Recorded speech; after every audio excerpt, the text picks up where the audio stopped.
Happy independence day. বাড়িতে পতাকা উত্তোলন করে আমাদের বাড়ির সামনে ফ্ল্যাগ হোস্টিং হচ্ছিল, সেখানেই গেলাম। প্রতি বছর আমাদের পাড়ার সকলে মিলে এখানে জড়ো হয় এবং সবাই মিলে পতাকা উত্তোলন করি। আমাদের পাড়ার কিছু ছেলেরা মিলে বন্দে মাতরম স্লোগান দিয়ে পুরো পাড়া ঘুরেছিল।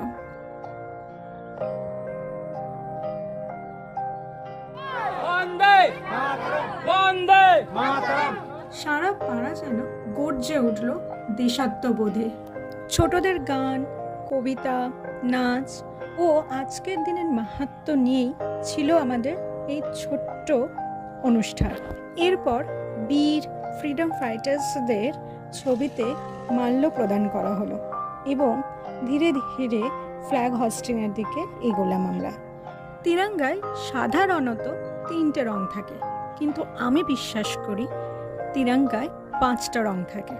তোমরা ভাবছো তো যে কি করে গেরুয়া, সাদা, সবুজ আর অশোক চক্রের নীল রংটা ধরলে তো 4টে হয়, তাহলে 5 নম্বর রংটা কোনটা? 5 নম্বর রংটা হলো লাল রং, যে রঙে শহীদ হয়ে যাওয়া আর্মি অফিসার, নেভি অফিসার এবং এয়ারফোর্স অফিসাররা ভারত মাতাকে রক্ষা করতে গিয়ে ভারত মাতার কোলে ঘুমিয়ে পড়েছে। Salute to all those Indian army's যারা সীমান্তে দাঁড়িয়ে দিনের পর দিন, মাসের পর মাস, বছরের পর বছর আমাদেরকে রক্ষা করছে, ভারতবর্ষকে রক্ষা করছে। এরপর বীর সৈন্যদের উদ্দেশ্যে চিত্রে সকলে পুষ্প প্রদান করলো। ছোট্ট খুদে হয়েও তিরঙ্গা রঙে আজকে রাঙিয়ে গেছে। কিছুক্ষণের মধ্যে বৃষ্টি চলে আসলো, তাই বাড়ির দিকেই রওনা দিলাম।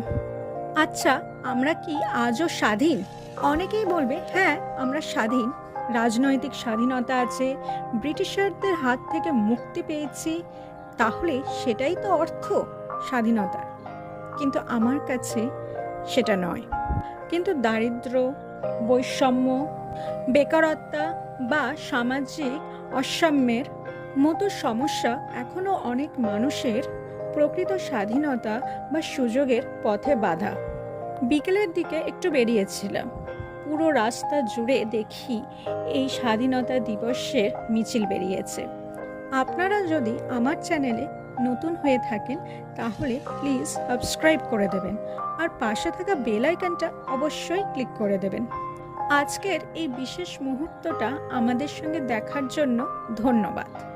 ভিডিওটা ভালো লাগলে লাইক করবেন আর কমেন্টে অবশ্যই জানাবেন আপনাদের পাড়াতেও কি এমন কোনো ছোট্টখাটো স্বাধীনতা দিবসের অনুষ্ঠান হয় কিনা। দেখা হবে পরের ব্লগে। জয় হিন্দ।